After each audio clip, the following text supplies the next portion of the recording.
Hi everybody, it's Brad. And I'm Christa. And doggone it, I like her a lot.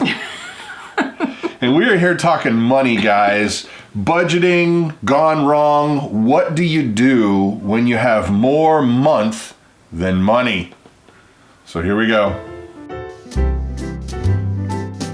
Now, we've all been in the situation where, oh my gosh, there's more month than you have money, and weirdly enough, people still want to actually eat. They still want to actually have food in their bellies, and well, you gotta figure that out. Really? They still want to eat? Especially if you have kids. It's the strangest thing. They actually want to eat more than one time during a day. I've been doing this all wrong. Well, how would you fix it? Sorry, eat less? That's not what we're talking about. No. So today's topic, guys, we're going to be talking about budgeting, yes, but what happens when you may have budgeted wrong? Maybe you're new to this. Maybe you're just coming to this idea of, I've got to get my spending under control, and you've run out of cash. You're at the end of the month. We're going to talk about several different tips, tricks, recipes on ways to stretch things, ways to have a better menu, a better plan, and at the end, we'll probably try and help you out with ways that it won't happen in the first place. Yeah. So let's begin by saying, take a deep breath. If you're watching this, then you probably can relate. Yeah. Yeah, just take a deep breath, and we're going to help you through this. We've all been there. Yes. And this is a true story. This is an absolutely true story. When I was in a band touring, if you know anything about musicians, they say that it's either feast or famine. And there have been many times when we're looking at our shelves and going, wait a minute, you don't get that royalty check until next month. Right. And you're looking at, a quarter box of Cheerios and a couple rolls of toilet paper going, now what? Right. Right. Hey, Mom and Dad. No, that doesn't always work. Doesn't always work. You don't always live nearby. No. So this is going to be different ways that you can stretch and pull and manipulate and make A get to B. Yep. And so we're going to start. But as I do start and as we do start, here's the thing. All of you health nut folks, calm down already, okay? Here's the thing. You don't eat like this all the time, so I don't want to hear a billion comments down below going, that's way too much carbs in your diet. Yeah, it is. Not every day, 3 meals a day. It's called getting by. Right. And the idea, kids, is that you'll plan out better and you won't be in this situation. This is not an emergency, but this is getting from point A to point B, learning from what our mistakes are, right, and moving on. Carbs are cheap. Yes, they are. So don't flip out when you're like, and sodium and this and that. One thing you will know about us, though, is we will stay away from as much prepackaged, yes, pre-commercial as possible. Even in this, you'll see that there's very little that we're gonna go get a this box. Actually, I don't even know if we have a this box. There's maybe a couple suggestions, but generally. Right. We don't do that, and you don't need to do that, and it's actually going to save you more money by not doing that. That's right. So all the carb people, calm down. Green vegetables, fruit, yay. Yes. This is a stopgap feature to make sure that you still have food in your belly, and we learn from our mistakes, and we grow. Right. Right. So first things first, let's get past some of the really, really obvious ones. If you've got a couple days, a week left, and you got to feed a bunch of people, there's probably nothing better than good old rice and beans. Or just rice and butter. Rice and whatever. Yeah. Rice and a tomato. Yeah, you can, if you have a can of tomatoes, a little bit of seasoning, mix them together. It is delightful. With a couple cups of rice. chopped up tomato, Yep. some maybe oregano, basil, a little bit of EVOO, extra virgin olive oil, for literally 20, 30 cents, 40 cents in food. You can feed a family of 4. Once again, this is not how you eat all the time, No. but rice stretches. Yes, it does. And it fills the belly.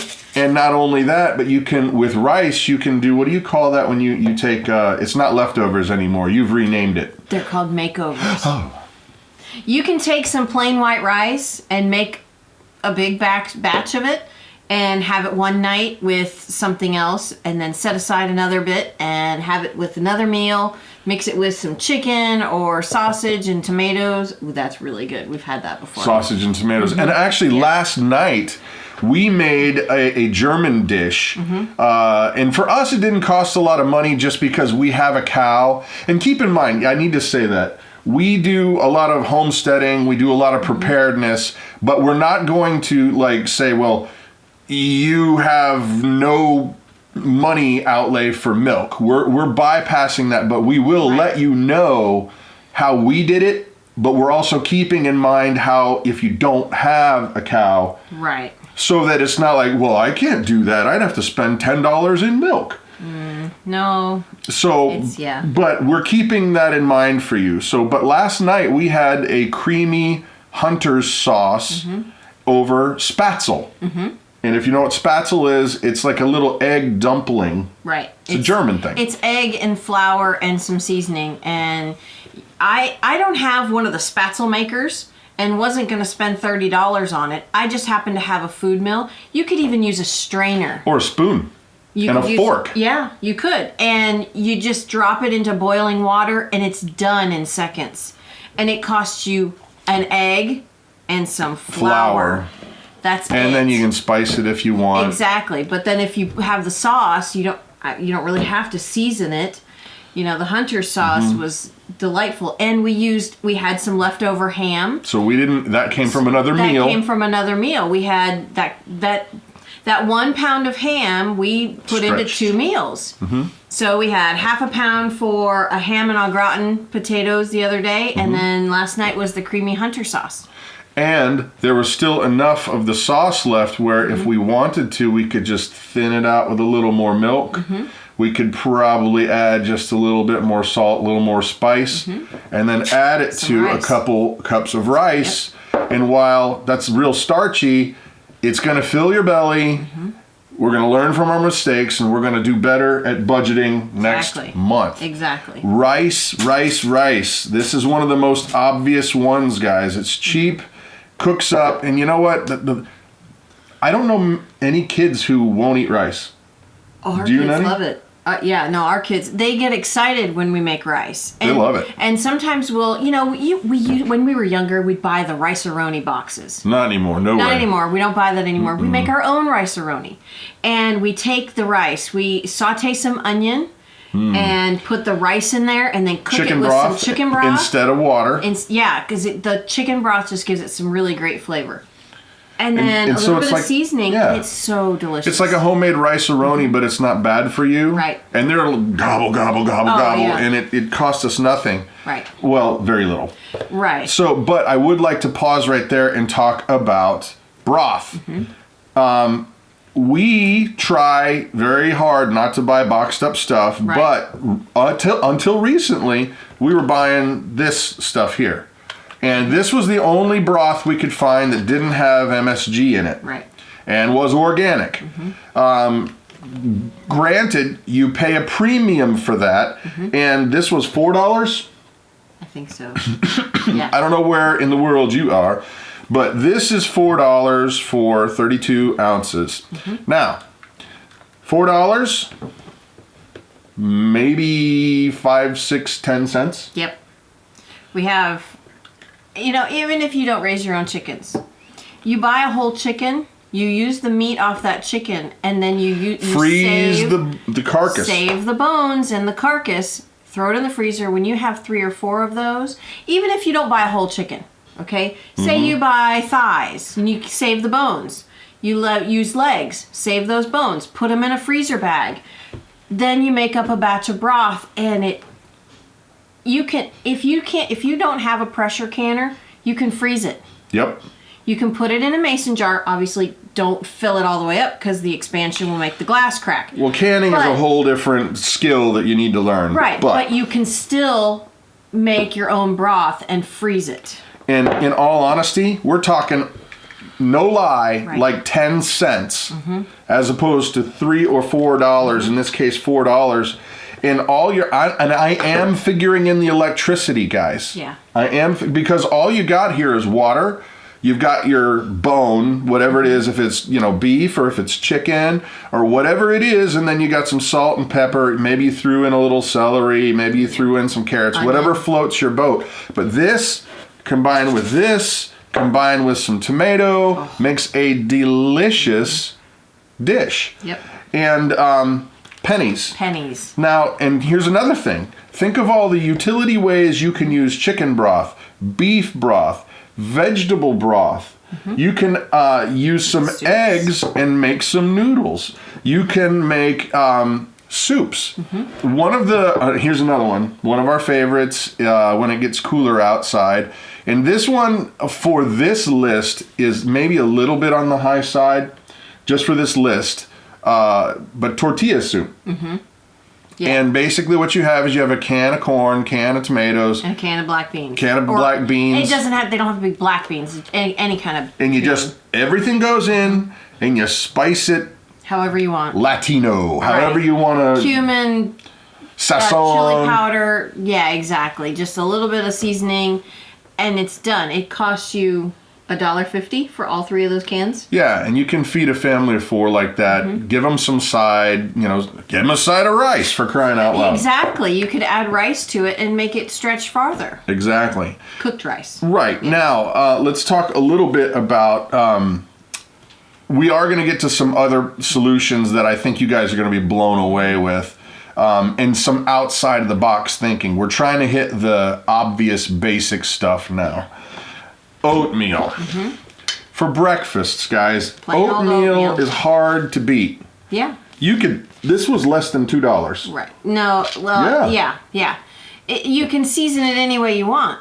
Don't buy the individual instant oatmeal packages. Buy this big box. Or if you have access, a lot of you guys have been saying that if you've got an Amish store around, you can get oats in 50-pound bags. What? Yes. Nice. And we have been personally looking for them. We just don't have access to them because if you can get this for $2, I can only imagine the savings you're going to get for, a 50-pound bag. However, for the scope of this video, we're talking about making ends meet.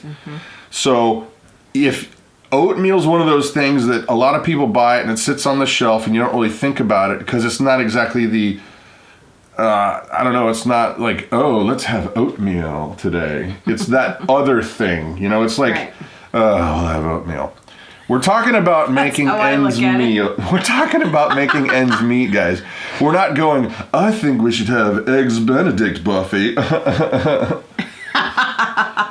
Or, shall we have the beef Wellington tonight or tomorrow? It's it's making hamburger helper, meat B, or chicken helper. Right. Or if you have access to turtle helper or snake helper. Well, and okay, when I say hamburger helper, I don't mean the boxes. Because I have, and those are expensive. They're what, $2.50? And think about what they're selling you. They're selling you seasoning and noodles. It's infuriating because you get like 8 ounces of noodles. They make you buy the butter. They make you buy the milk. They make you buy the meat. Right. And then they're like, hey, by the way, we're so awesome. We just sold you a nickel in noodles for $1 or whatever. It's so not infuriating. good. It is so easy to saute an onion in butter. Add some celery to it if you'd like. A little flour, some chicken broth, a little touch of milk to make it creamy, and then you got it. It's done. Yeah. You pour that over your meat and your noodles, and it's done. And you don't even have to, believe it or not, this is going to be a revelation to some of you. You don't actually have to have the cheese. Cheese is great, but cheese is expensive. Who's talking about cheese? For hamburger helper. You don't put cheese in. Oh, we used to do it all the time. Oh, yeah, baby. Well, I do more cooking than her. If we have cheese, it's in there. You know it's true. Yes, it is true. Brad does cook more than I do. He's better at it than I am. I make breads. You see that smooth and move? Desserts. Yes. No, the thing is, guys, well, actually, I have a pretty sweet deal. Because I get to make the mess and then somebody else comes and cleans it up. So I don't mind cooking. Cooking's lots of fun. Well, okay, and talking about things that you can make from scratch that save you time to stretch. Bread. Make bread. You know, today is day 4 of my sourdough. Okay, well, they don't know that. No, I know that. So I know. You are making sourdough bread. I am making sourdough bread, and today is day 4 of making the starter. I've never done it before, and I've never done it right before. So I'm trying my hardest to do this. This is flour, water, and sugar. There's no yeast, so you don't have to have... Can you hold it up without shaking it? Yeah, so you don't have that extra expense of yeast. This is using the natural bacteria and the yeast in the air. This is how they did it hundreds of years ago. And you know what's really an interesting thing, guys, and we saw a documentary on cheese, and while that sounds so exciting to some of you, it really kind of is. We actually thought it was pretty cool. And the reason why is in Europe, and a lot of those cheeses that are regional, the reason why they taste the way they do doesn't have anything to do with, oh, well, we've got a different milk. It was all because of the bacteria that's in the air made that cheese taste a certain way. They would put it in a cave, or they'd put it in this or that, and so that's why they named those cheeses the way they did, because it was for a region. Right. So you take the bacteria from your air. This is not going to taste the same as somebody who makes it in California.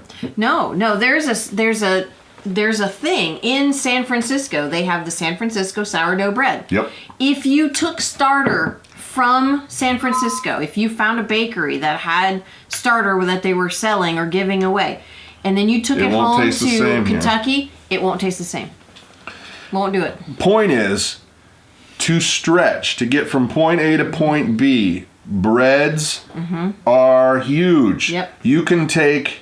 I don't know what the politically correct way to say on a shingle meal. Oh. My mom used to make this thing she called blank on a shingle. On a shingle, and what it was is they would take whatever meat they had access to, or even those horrible, like 50 cent little beef packets. She'd chop that up and make it into a gravy and put it over toast. Yeah, a white gravy with that meat in there, and then on toast. And then we had that when I was a kid too. Kids are happy. You went through a half loaf of bread, and that's not that much, even if you have to buy it. Right. But if you're making it, now we're talking. Yeah, now we're talking. And you know, you can get flour from your regular grocery store in the 5-pound bags. That is probably the worst way to buy it because it's so expensive. Find your local GF. There's a Gordon Food Service. Find restaurant supplies. Restaurant supplies, or a Sam's or a Costco. Buy it in the big 25, 50-pound bags for $10, $11, and it'll last you forever. And here's the thing. We're talking about getting from point A to point B. Right. We're talking about budget. What happens when I've run out of money? And so while that's great if you're preparing, what happens if I've run out of money? You got to think outside the box. And maybe what you need to do is call up a friend who you know has a Sam's membership. Right. Or has a Costco membership and say, hey, I'd really like to save some money. You want to go halvesies on a 50-pound bag, or a 25-pound bag, or maybe just by opening up that conversation, you're not going hat in hand to people. Right. You're not going, hey, hook a brother up. You're saying, I could really use this, and maybe just opening up that conversation, they may go, well, why don't I just loan you a couple pounds until you can get some? And you're not going, oh, please, sir, may I have an... No, I'm not talking about that. I'm saying you'd be surprised, guys. People generally, if people know you, they generally want to help if they can. Yeah. I'm not talking about jerks, because nobody wants to hang around with jerks.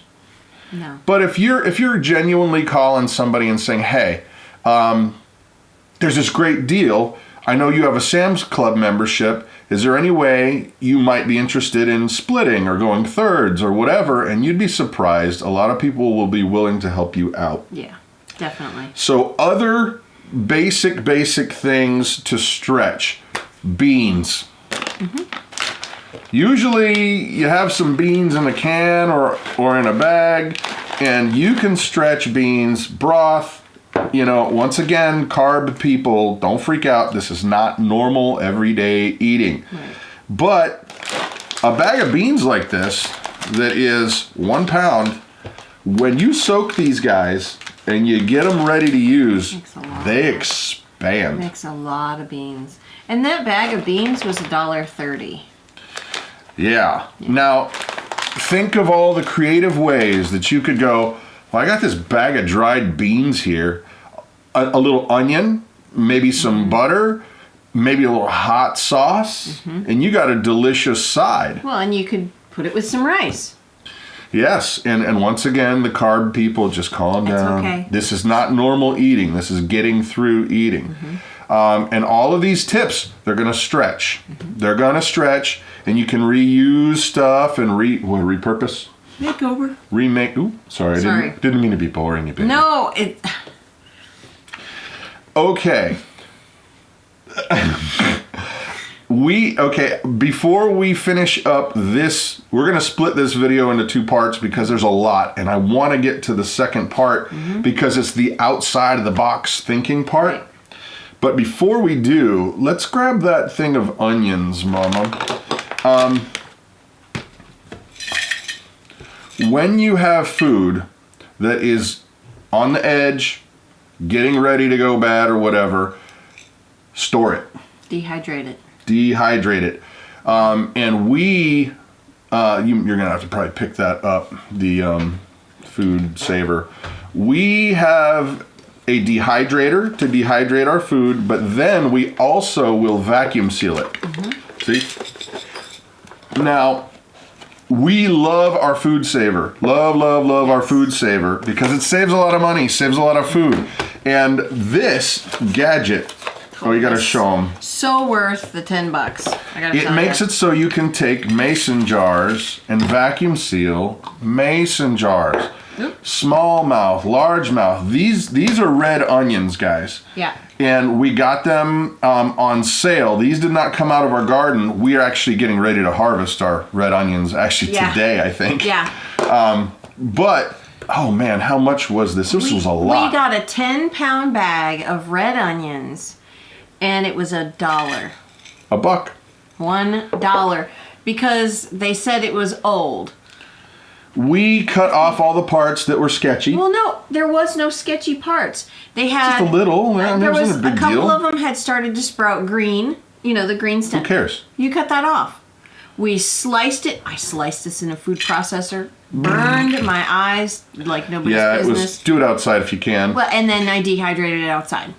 And this was, I think we got another jar. We did. This is 5 pounds of onions. 5 pounds of onions right here. And you take a couple of tablespoons of this and throw it in a soup. And then you reseal it. Right. Stays fresh. Yep.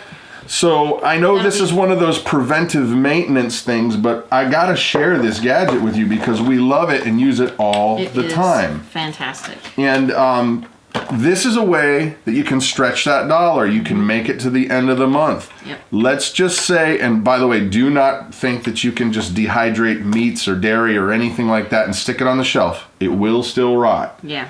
There's a difference between canning. There's a difference between pressure canning, and there's a difference between what you can dehydrate and vacuum seal. Well, you can dehydrate meat, but it won't stay though. It won't stay for years and years and years. Those onions will stay for years. You look up the rules because we don't want anybody getting hurt. No. So. Yeah. And we did the same thing with some garlic. Yep. We had gotten a really great deal on some fresh cloves of garlic, and we chopped them up in the food processor. Throw them in the dehydrator, and then chopped them up some more, and we got our own garlic powder. Now, another just plain basic way to get from point A to point B before we move on to the second video, which I hope you're going to like because we're getting creative. But from point A to point B. Now, this is going to sound like, well, that's stupid, but it does work. And that's this. When you portion out the portions for your family, go small on the first one. If you got a big mess of X, try to go small on the first portion, and then when they ask for another portion, you give them another portion, maybe even slightly bigger. Right. But mentally, what happens is we're programmed from way back in the day as hunter-gatherers that you're programmed, stuff your face as fast as you can because you might not get another meal. Right. Your brain freaks out and goes, I'm hungry, I'm hungry, I'm hungry, and you're actually filled up before your brain says stop eating. Yeah. And I'm not saying starve yourself. No. What I'm saying is just go with a smaller portion to start with, because if you slow down, and all of a sudden your brain catches up and goes, well, I'm really not that hungry anymore. Do I really need another third serving? Maybe not. And so I know it's a simple thing, but we've found that our kids, we have kids that can eat. Do not kid yourself. Yeah. Jonathan? Oh my gosh. Fill that kid's plate and it'll be gone. He'll ask for more. Thirds. And then, yeah. And you know what? Good. Nobody's saying don't do that. All I'm suggesting is if you just slow down the flow in the beginning, some folks will go, well, I'm really not that hungry. I don't need thirds, or I don't need seconds, and you're good to go. Or we'll say, here's the main dish, and here's a side dish. Right. And when they finished up that first plate and they're saying, I'm still hungry, why don't you take a little bit of this? Or the vegetable. Or some of this. Right. And this is something we're going to get into in the next video. But right now, I think it's time to say adios. Adieu. Parting is such sweet and sour. Right? So, I hope you like the video. I hope you like this idea of making it stretch. By the way, if you like that gadget, and we love that gadget, there's a link down below if you're interested in grabbing one. It is a way that does help us out financially. We're not blah, blah, blah. Commercial over. Helps us out. Right. So anyway, hope you like the video. Please share it. We're going to go ahead and say goodbye for today, but tomorrow we're going to get all kinds of creative. I'm Brad. I'm Christa. For the Big Family Homestead. And you have an amazing day. Roger that.